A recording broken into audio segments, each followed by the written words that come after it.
안녕하세요. 변방 목사의 아침 묵상 2022년 3월 13일 주일 아침입니다. 오늘은 이사야 24장 14절로 23절 말씀을 통해서 주님 이 땅을 회복시키소서 이런 제목으로 함께 말씀 묵상의 은혜를 나누겠습니다. 거룩한 주일날 아침입니다. 집에서 가족과 함께 예배를 해야 하는 날입니다. 딸의 코로나 판정으로 시작된 격리의 시간이 이제 일주일째입니다. 내일까지 격리가 끝나고 화요일부터 다시 정상적인 삶이 시작됩니다. 이렇게 격리되어서 주일 예배의 자리를 가족들이 갖게 되는데, 이런 자리들이 예배의 소홀함이 아니라 더 간절하고 더 준비된 마음으로 주님을 예배하는 날 되기를 소망해 봅니다. 오늘은 어떤 말씀으로 인도하실까? 이사야 24장의 전반부는 없어지고 사라지고 파괴되는 그런 이야기였습니다.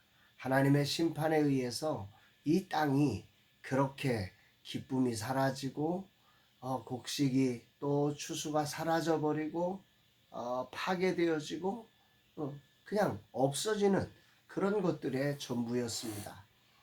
그러면서 마지막 13절에서 이제 감람나무에 그 추수하고 남은 그 남은 자에 대한 희망에 대한 그 작지만 그 남은 자가 있음 희망을 이야기하고 외친 그 선지자는 14절부터 시작해서 16절까지 남은 자들이 부르는 새 노래를 다시 울려 퍼지게 될 것이다.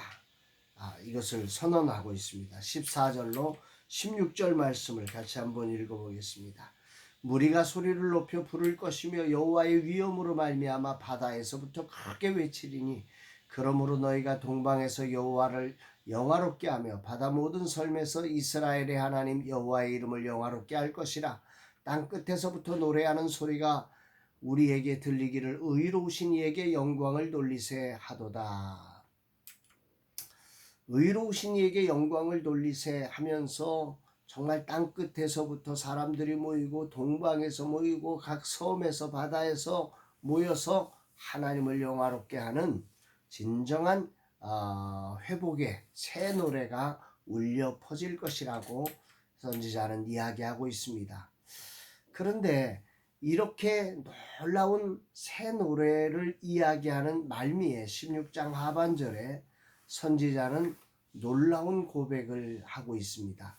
그러나로 시작되는 고백인데요. 16장 하반절 봅니다.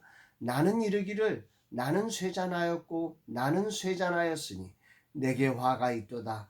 배신자들은 배신하고 배신자들이 크게 배신하였도다. 이런 고백입니다.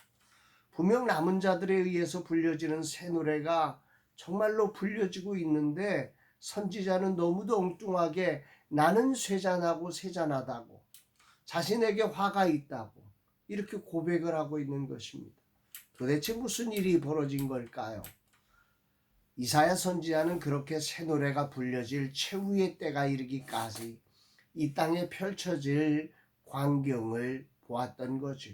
마지막 최후 심판의 광경 이후에 펼쳐질 새 노래의 역사가 있지만 그 전반부에 펼쳐질 그 심판의 광경이 이 선지자의 모습을, 선지자의 심정을 너무도 세잔하게 만들어 놨다는 말입니다. 정말 그것을 어떻게 표현할 길이 없어서 내게 화로다 그는 선언하고 있는 것입니다.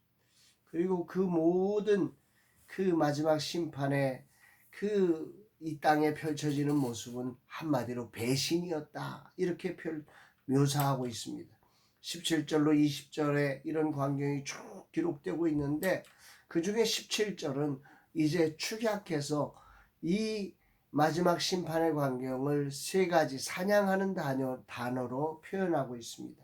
땅의 주민아 두려움과 함정과 올무가 내게 이르렀나니. 두려움, 함정, 올무. 사냥꾼이 짐승들을 사냥할 때 첫 번째는 그 짐승들에게 두려움을 그래서 판단력을 잃어버리고 막 도망가게 만들고, 그러나 판단력을 잃어버리고 도망가면서 함정에 빠지고, 함정에서 겨우 벗어난 자들이 올무에 걸려서 잡힐 수밖에 없는 이 심판의, 아주 최후 심판의 모습을 이렇게 표현하고 있는 것입니다.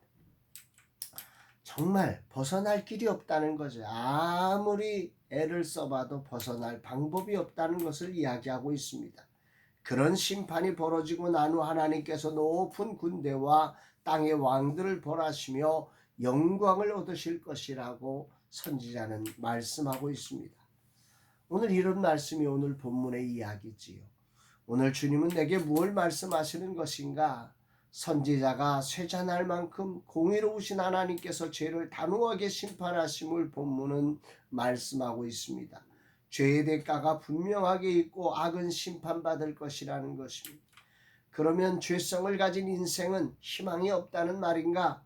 하나님께서는 자비로우시고 긍휼하심으로 너무도 놀라운 회복을 말씀하고 계십니다. 23절, 그때에 달이 수치를 당하고 해가 부끄러워하리니 이는 만군의 여호와께서 시온산과 예루살렘에서 왕이 되시고 그 장로들 앞에서 영광을 나타내실 것임이라. 이 말씀은 하나님께서 임하시는 날, 즉 세상의 끝날에 펼쳐질 하나님 나라의 영광스러움을 묘사하고 있는 것입니다. 그 영광이 얼마나 놀라운지 하늘의 해와 달마저도 그 앞에 부끄러워할 것이다, 이렇게 표현하고 있습니다. 하나님은 심판하시는 분이시며 또한 회복하시는 분이십니다. 심판하시는 이유는 회복을 위함입니다. 그러기에 세상을 살면서 죄에 대한 분명한 심판이 있음을 기억하고 죄와 싸워가야 합니다. 그러나 그 싸움을 싸워야 할 이유는 하나님이 펼쳐가실 새로운 영광의 회복을 기대하는 믿음으로 싸워가야 한다는 것입니다. 믿음이 있기 때문에 싸우는 것입니다. 심판을 통해 죄악으로 물든 땅을 깨끗하게 하시고 창조의 질서대로 회복하며 당신께서 참된 주가 되시며 통치자가 되어주심을 보여주실 것을 알기에 오늘도 죄에 굴복하지 않고 죄와 싸워가되 피 흘리기까지 싸우는 것입니다. 믿음을 지키는 것입니다. 정말 오늘은 아멘 주 예수여 어서 오시옵소서, 이 땅을 속히 회복하옵소서. 날마다 그 배신 하나님을 배신하며 인간과 인간 사이에 배신이 펼쳐지는 이 땅의 삶을 회복시키실 분 오직 예수 그리스도 그분밖에 없음을 고백합니다. 사랑하는 여러분, 거룩한 주일에 오늘 이 세상의 현실을 바라보면 정말 절망할 수밖에 없지만, 그러나 우리 주님이 이 영광스러운 날을 회복해 가실 것입니다. 그러나 이 죄에 대한 분명한 심판이 있음을 기억하며 오늘이라는 시간 죄에 굴복되지 않고 죄와 싸우되 피 흘리기까지 싸워내며 마지막 그 영광의 날에 아멘 주 예수여 어서 오시옵소서 고백하며 그분을 맞이할 수 있는 참된 그리스도의 신부로서 준비되고 단장되는 우리 모두가 되기를 주의 이름으로 축복합니다. 사랑합니다, 여러분.